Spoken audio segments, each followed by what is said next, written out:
तो बच्चों आज हम घातांक एवं करणी सर्ट्स एंड इंडाइसिस के अगले पार्ट या छठे पार्ट के बारे में बात करेंगे।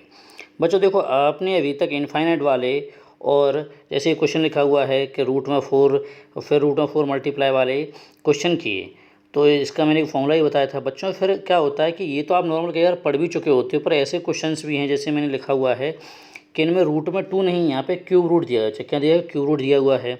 तो ये क्वेश्चन अपन कैसे करें? इसमें बच्चों ना फॉर्मूला अप्लाई होता है ना वो। तो जो मैंने आपको इसका सॉल्यूशन करना बताया था, जैसे बच्चों जो पिछले क्वेश्चन जो पहले पार्ट में कराया था उनमें जो सॉल्यूशन मैंने बताया था बच्चों, अगर वो तरीका आप इसमें अप्लाई करते हो तो इन क्वेश्चंस को आसानी से कर पाओगे। जैसे तरीका वही समझे बच्चों, अगर मैं इस 4 पे देखूँ बच्चों, तो 4 के ऊपर एक रूट है और क्यूब रूट है, तो क्या लिखेंगे? पावर क्या हो जाएगी? 1/3 बच्चों। अब यहाँ देखें आप 4 के ऊपर कितने रूट है बच्चों? इस 4 के ऊपर हैं 2 क्यूब रूट। कितने रूट है बच्चों? 2 क्यूब रूट हैं। तो आप क्या करें, अब आप जानते हो जब इसे खोलोगे तो 3 का 3 से मल्टीप्लाई होगा 1/3 तो क्या हो जाएगा? 1/9 हो जाएगा बच्चों।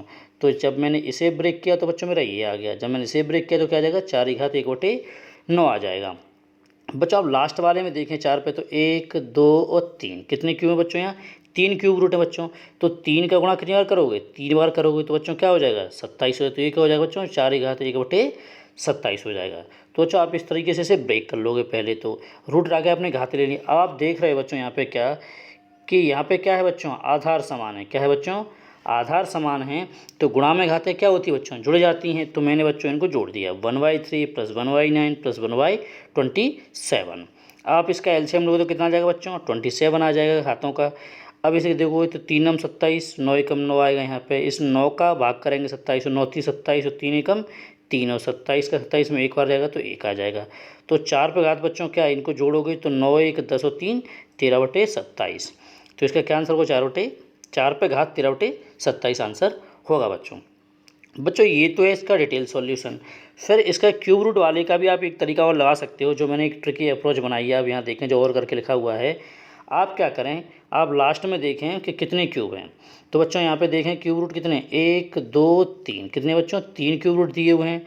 तो 3 क्यूब रूट हैं, 3 का 3 बार गुणा करना है हमें। तो कितना होगा बच्चों? 27 होगा। कि 3 का क्यूब क्या होता है बच्चों? 27 होता है। तो क्या लिख लिया मैंने, और यहाँ वैल्यू क्या है? हमें 4 दी गई है। तो 4 पे पावर क्या लिख लोगे आप? 27 बच्चों। इसे लिखोगे कैसे? 4 पे घात 27 ऐसे लिखोगे इसे। अब क्या करो, आप इसका आधा करके ऊपर लिख दो बच्चों। 27 का अगर आधा देखा जाए तो 13.5 होता है। तो बच्चों पॉइंट की वैल्यू नहीं लिखनी है आपको। तो 13 दूनी 26, तो क्या लिख लोगे बच्चों? 13 लिख लो। क्या लिख लोगे? 13। आप देखें आपने यह डिटेल सॉल्यूशन किया, उसका भी आंसर यही है। और आप देखें मैंने जो तरीका बताया ट्रिकी अप्रोच वाला, तो उसका भी तरीका यही है। तो आप जैसा चाहो वैसे आप कर सकते हो बच्चों। और कोई भी चीज़ अच्छी सीखने के लिए मेन होता है मैथ में प्रैक्टिस बच्चों। ठीक है, अगला क्वेश्चन समझते हैं बच्चों। फिर देखो मैंने आपको क्यूब रूट बताया बच्चों। फिर यहाँ पे देखो कि यहाँ पे जो वैल्यू है, इस क्वेश्चन की अगर बात कर रहा हूँ तो यहाँ पे वैल्यू सब डिफरेंट है बच्चों। यहाँ पे तो स्क्वायर रूट ही दिया हुआ, पर यहाँ पे अंदर वैल्यू डिफरेंट है। तो इस टाइप क्वेश्चन कैसे करेंगे बच्चों? तो इनका तो एक ही तरीका है कि आप क्या करें, इनको अलग अलग ब्रेक करके और सॉल्व करें बच्चों। तो आप देखें यहाँ 2 पे घात कितनी है? अगर देखा जाए तो एक स्क्वायर रूट है, तो मैं क्या लिखूँगा? 1/2, क्योंकि एक रूट का मतलब क्या होता है बच्चों? इसका मतलब पावर 1/2 होता है इसका मतलब। ये आपको मैं कई बार बता चुका हूँ और अब अभी भी बता रहा हूँ, क्या होता है इसका मतलब? 1/2 होता है। तो 2 पे घात 1/2 हो जाएगा बच्चों। यहाँ 4 पे कितने स्क्वायर रूट हैं? 2 हैं बच्चों। तो 1/2 मल्टीप्लाई 1/2, तो बच्चों क्या हो जाएगा? 2 दूनी 4। तो ये 4 पे घात कितनी आ जाएगी? 1/4 आ जाएगी बच्चों। यहाँ देखो 1 2 3, यानी 1/2 गुणा बच्चों कितनी बार करेंगे हम? 3 बार करेंगे। तो बच्चों पावर क्या हो जाएगी? 1/8 हो जाएगी। तो यहाँ 8 पे कितनी आ जाएगा? 1/8 बच्चों। आप देखें 2 है 4 है 8 है इनका, यानी कि वे समय एक जैसा बनाना है। तो बच्चों 2 पे घात 1/2 लिख लेंगे। वो जो 4 को हम क्या लिखेंगे? 2 का स्क्वायर। तो 2 का स्क्वायर लिखेंगे तो बच्चों 4 तो नीचे और 2 कहाँ जाएगा? ऊपर। और ये क्या हो जाएगा बच्चों? ये 2 का क्यूब है। तो 2 का क्यूब, और बच्चे यहाँ क्यूब करेंगे तो बच्चों यहाँ 3 ऊपर आ जाएगा और 3/8 हो जाएगा। अब आप देखें बच्चों यहाँ पे क्या है? 2 2 2 तीनों में आ गए, यानी कि आधार समान हो गया। तो ये हम जानते हैं कि आधार समान होता है तो गुणा में घातें जुड़ जाती हैं। तो 2 पे घात बच्चों क्या है? 1/2 प्लस 1/2 प्लस 3/8, क्योंकि 2 दूनी 4। तो यहाँ क्या आ जाएगा? 1/2 आ जाएगा बच्चों। अब आप देखें 1/2 2 और 1/2 इनको जोड़ोगे तो क्या हो जाएगा बच्चों? 1 हो जाएगा। आधा आधा कितना होता है बच्चों? 1 होता है। तो मैंने क्या लिखा? 2 पे घात 1 प्लस ये क्या है 3/8। आप इसे सोल्व करें तो 8 एकम 8, 8 और 3 11, तो घात क्या हो जाएगी मेरी 11/8 हो जाएगी बच्चों। तो बच्चों कभी अगर डिफरेंट ये जो वैल्यू इनके अंदर होती है डिफरेंट वैल्यू हो तो आप इसी तरीके से ब्रेक करके इन क्वेश्चंस को आप आसानी से कर सकते हैं बच्चों। नेक्स्ट क्वेश्चन देखते हैं। जैसे हमने ये तरीका तुमको सीख ही लिया था, अभी मैंने बताया क्या कि इस पर क्यू लास्ट वाले गिने हैं कितने हैं। जैसे इस क्वेश्चन में बात करूँ मैं कि √5 फिर मल्टीप्लाई √5 बराबर 125 पे कहा था एक्स है, तो क्या बताना है आपको एक्स का मान बताना है बच्चों। ये वाला सीखने के बाद बच्चों क्वेश्चन का लेवल बढ़ाता है तो पेपर इसमें ऐसे पूछ सकता है। तो ये हम सॉल्व करना जान ही चुके थे बच्चों। अभी क्यूब रूट वाला कैसे कि यहाँ देखो लास्ट में कितने क्यूब रूट हैं 2 हैं, तो क्या हुआ 3 का गुणा 2 बार, तो 3 3 9, तो आप क्या लिखोगे 5 पे घात 9 लिखोगे बच्चों। और हमने जाना था इसका आधा करके आप ऊपर लिख दोगे, तो बच्चों 9 का आधा देखा है तो 4.5 होता है, तो पॉइंट को जो 5 उसे हम छोड़ देते हैं तो क्या आ जाएगा 4 दूनी 8 यानी कि 4। या ये कहें कि जो नीचे वैल्यू से 1 कम करके आधा कर दो, जैसा आप समझ पाएँ। तो क्या इसका सोचना बच्चों क्या हो जाएगा कि 5 × 4 = 9, तो इतने का आंसर तो हमारा ये आ गया बच्चों।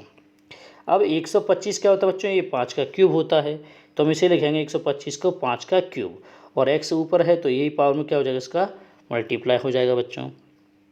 अब आप देखें यहाँ भी 5 है यहाँ भी 5 है, तो बच्चों दोनों तरफ 5 होता है तो हमें ऐसा पढ़ा था कि a की पावर m बराबर फिर a की पावर b या कुछ ही मान लें आप, तो दोनों क्या हो इक्वल होते, तो ये दोनों हट जाएंगे बच्चों, पावर क्या हो जाएंगी दोनों इक्वल हो जाएंगे बच्चों।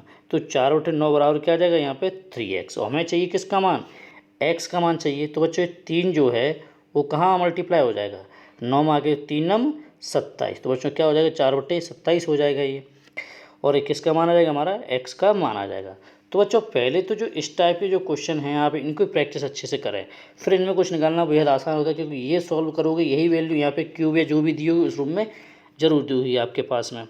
बच्चों नेक्स्ट क्वेश्चन समझते हैं। जैसे इस टाइप के आपने क्वेश्चन किए होंगे, अगर मल्टीप्लाई की बात की जाए उनको अब वो क्वेश्चन बच्चों कंप्लीट हो चुके हैं, जितने क्वेश्चन बन सकते थे तो वो मैंने आपको सारे बता दिए हैं, इससे ज़्यादा कुछ और बनेगा भी नहीं बच्चों, चाहे एसएससी हो बैंक कोई पेपर हो इससे ज़्यादा नहीं पूछ सकता वो आपसे। अब बच्चों ये प्लस वाली वैल्यू आप जानते हैं, इसमें 2 टाइप के क्वेश्चन होते हैं।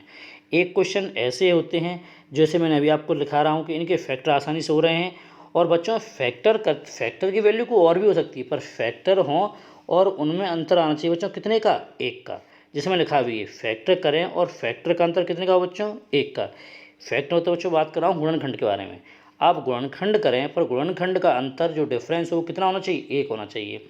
तो एक टाइप तो हो गया बच्चों, पर कुछ आप ऐसे क्वेश्चन भी करोगे इस प्लस वाले में कि जिनके गुणनखंड होते तो है पर उनमें अंतर 1 का होता नहीं। जैसे मैं ले लिया यहाँ पर अगर 6 की जगह 15 बोल दूँ, क्या बोल दूँ 15 बच्चों, तो आप देखें 3 × 5 2 का अंतर है, तो वैसे क्वेश्चन कैसे करेंगे। तो इसमें 2 टाइप क्वेश्चन बनते हैं बच्चों, मैं दोनों पहले आज ये बताता हूँ समझे बच्चों। ये लिखा है वो 6 प्लस रूट में 6 कहाँ तक इनफाइनाइट तक बच्चों। अब आप देखें कि ये क्वेश्चन कहीं से ही छुपा लो, जैसे आप यहाँ से छुपा लो तब भी सेम बनता है, ये तो मैं खैर बाद में बताता हूँ डिटेल में कैसे करना है, पहले आप आसानी समझे करेंगे कैसे इन्हें। तो जब कुछ नहीं आप फैक्टर करें, तो 6 के फैक्टर का बच्चों आपने किए तो क्या द्वितीय 6 हो जाएगा, कितना हो जाएगा बच्चों द्वितीय 6 हो गया। अगर चिन्ह यहाँ पे देखें प्लस लगा है तो बच्चों आपकी बड़ा वाला आंसर होगा, जैसा कि मैंने यहाँ पे लिख भी दिया है। अगर बच्चों माइनस होगा तो छोटा वैल्यू आंसर होगी। ठीक है बच्चों, तो ये इनका बेहद आसान तरीका है। जैसे √12 + 12 ये दिया हुआ है, तो बच्चों क्या है इनके फैक्टर करेंगे तो क्या हो जाएगा 3 × 4 हो जाएगा। अब बच्चों चिन्ह देखें क्या प्लस है, तो जो वैल्यू इनमें बड़ी होगी इन दोनों वो हमारा आंसर होगा। तो बच्चों 3 और 4 में कौन सी बड़ी वैल्यू है 4 है, तो बच्चों इसका आंसर क्या होगा बच्चों 4 होगा। नेक्स्ट क्वेश्चन समझे बच्चों, अब 1 होगा प्लस 1 होगा माइनस, बच्चों माइनस का देखें वही 6 का लिया है मैंने, तो बच्चों जब आप फैक्टर करोगे 6 के तो क्या हो जाएगा द्वितीय 6। अब चिन्ह देखें बच्चों, चिन्ह कौन सा है माइनस का है, तो माइनस वाले बच्चों छोटी वाली वैल्यू हमारा क्या होगी आंसर होगी, जो मैंने यहाँ पे लिख दिया है बच्चों कि माइनस वाला छोटा वाला आंसर होगा हमारा। अब 12 के फैक्टर करें बच्चों 3 × 4, बच्चों चिन्ह कौन सा है माइनस का है, माइनस मतलब कम है, आप ऐसा समझें कम मतलब जो वैल्यू कम हो, तो 4 और 3 में कौन सी वैल्यू कम है 3 है, तो बच्चों छोटा वाला आंसर हो जाएगा मेरा। ऐसे 20 का फैक्टर किए बच्चों 4 × 5 = 20। अब माइनस मतलब कम, तो कम मतलब क्या है छोटी वाली वैल्यू, तो क्या हो जाएगा बच्चा 4 आंसर हो जाएगा। बच्चों इनका डिटेल में ये कैसे होता है वो मैं आपको और बता देता हूँ बच्चों। जैसे मैंने 20 को माइनस वाला भी आपको रहा है प्लस वाला भी बता देता हूँ। जैसे आपने ये क्वेश्चन लिखा कि 20 बच्चों अभी ये 4 × 5 जो फैक्टर किए उसे आप भूल जाएं थोड़ी देर के लिए, जो मैंने ये लिखा हुआ है इस पर आपको ध्यान नहीं देना है। अभी आप समझें कि 20 + 20 ये लिखा हुआ है क्वेश्चन। तो बच्चों आप देखें अगर मैं इतनी वैल्यू को छुपा दूँ बच्चों यहाँ पर, तो आप देखें बच्चों क्वेश्चन आपका यहाँ से सेम दिख रहा है, इतनी छुपा तब भी वैसा ही दिख रहा है। तो आप इसको क्या है, अगर मैं इसे बोल दूँ कि बच्चों किसे मान लेता हूँ, मैं x के बराबर इस वैल्यू को मान लेता हूँ। तो जब बच्चों x के बराबर मानोगे और आप छुपा भी लोगे तब भी आप क्वेश्चन एक कहीं से भी देखो एक जैसा ही आपको दिखेगा। तो बच्चों क्या है, जो पहले मैं क्वेश्चन आपको बता रहा था डिटेल में सॉल्यूशन, वैसे ही इसको भी समझना है। तो बच्चों ये वाला 20 मैंने यहाँ पे लिख लिया और इस पूरे को मैंने मान लिया बच्चों x, क्योंकि पूरा क्वेश्चन मैंने किसके बराबर माना है, x वाला। तो कहीं से भी आप छुपा के करोगे तो क्या हो जाएगा, पूरा x हो जाएगा। तो मैंने क्या लिखा बच्चों, 20 + x लिखा। बच्चों आप दिख रहा है स्क्वायर रूट है, तो आप क्या कर दोगे फिर, स्क्वायर करने पर, वर्क करने पर। जब इसका वर्क करोगे तो बच्चों तो x का क्या हो जाएगा, x² हो जाएगा और यहाँ से रूट हट जाएगा। अब बच्चों इसे आप सॉल्व करना जानते हो, 10th क्लास में भी आपने पढ़ा होगा। तो आप इधर ले आए पहले, तो -x और -20 बराबर क्या आ जाएगा, 0 आ जाएगा। अब आपको बच्चों जो बीच में वैल्यू क्या दी है, x दी है, इनके आपको फैक्टर करके यानी कि 20 के फैक्टर ऐसा वैल्यू लाना है कि घटाने पे क्या बचे, एक x बचे। जो आप जानते होंगे बच्चों, आप 10th क्लास हमने इस टाइप का कुछ किया था। तो x² - 5x + 4x, दो बच्चों इनका गुणा करें तो क्या आ जाएगा, 5 चौक 20 आ जाएगा। तो और क्या है बच्चों, देखो घटाओगे तो माइनस का यहाँ पे x आ जाएगा, क्योंकि -5x का + 4x लिखा है और गुणा करने पे माइनस के 20 आ जाएंगे। और यहाँ क्या है बच्चों, -20 बराबर क्या रखेंगे बच्चों, 0। तो इस तरह आप सॉल्व करते भी होंगे बच्चों। अब आप देखें यहाँ से आप x कॉमन ले लो बच्चों। जब x² - 5x मैंने क्या लिया, x कॉमन लिया, तो यहाँ क्या बचेगा बच्चों, x - 5 बचेगा। अब +4 यहाँ से कॉमन ले लिया तो क्या बचेगा, x, और 4 का भाग देंगे 4 × 5 = 20, -5 बच गए यहाँ से बच्चों। तो बच्चों इन दोनों में से x - 5 कॉमन ले लिया मैंने, तो यहाँ क्या बचेगा फिर, x + 4 बचेगा। अब दोनों ही 0 के बराबर हैं, तो मैंने क्या किया, अलग अलग कर 0 बराबर कर दिया बच्चों। तो x - 5 बराबर 0, x + 4 बराबर 0। अब आप इस 4 को इधर पहुँचाएंगे तो किसका हो जाएगा, माइनस का, और x का इधर को अगर पहुँचाओगे तो किसका 5 आएगा, प्लस का। बच्चों हम जानते हैं कि माइनस का आंसर नहीं होता है, तो माइनस वाली वैल्यू को हम छोड़ देंगे, तो हमारा आंसर कितना आ जाएगा, x बराबर 5 आ जाएगा बच्चों। तो इस तरीके से ये इसका होता है बच्चों डिटेल सॉल्यूशन, जिसे हमने आसान तरीके से बच्चों कैसे कर रहे हैं, या कुछ नहीं, जो हमारी वैल्यू यहाँ कितनी दी है, 20 दी है, इसके इफेक्ट करें बच्चों, इफेक्ट क्या हो जाएंगे, 4 × 5 हो जाएंगे। तो 4 × 5 = 20 हो गया बच्चों। अब आप जानते हो चिन्ह क्या है, प्लस है, तो हमारा बड़ा वाला आंसर होगा। तो बच्चों हमारा क्या हो जाएगा, इसका आंसर 5, जैसे यहाँ भी आ रहा है और यहाँ भी आप देखो फैक्टर कितना आ रहा है आंसर बच्चों, 5। तो आप ट्रिक भी समझ गए और डिटेल भी समझ गए बच्चों। तो उम्मीद करता हूँ बच्चों से कि आप इस टाइप क्वेश्चन आसानी से कर सकते हैं। अब आप ज़रूर ये समझें डिटेल में कैसे, जिससे क्या कॉन्सेप्ट वहीं से क्लियर हो पाता है बच्चों। ठीक बच्चों, अब हम कल बात करेंगे ऐसे क्वेश्चंस के जिनके फैक्टर का डिफरेंस कितना ना हो, एक ना हो बच्चों। ठीक है, समझ में नहीं आए बच्चों, कोई प्रॉब्लम हो तो मुझे ज़रूर कमेंट करें। थैंक यू बच्चों।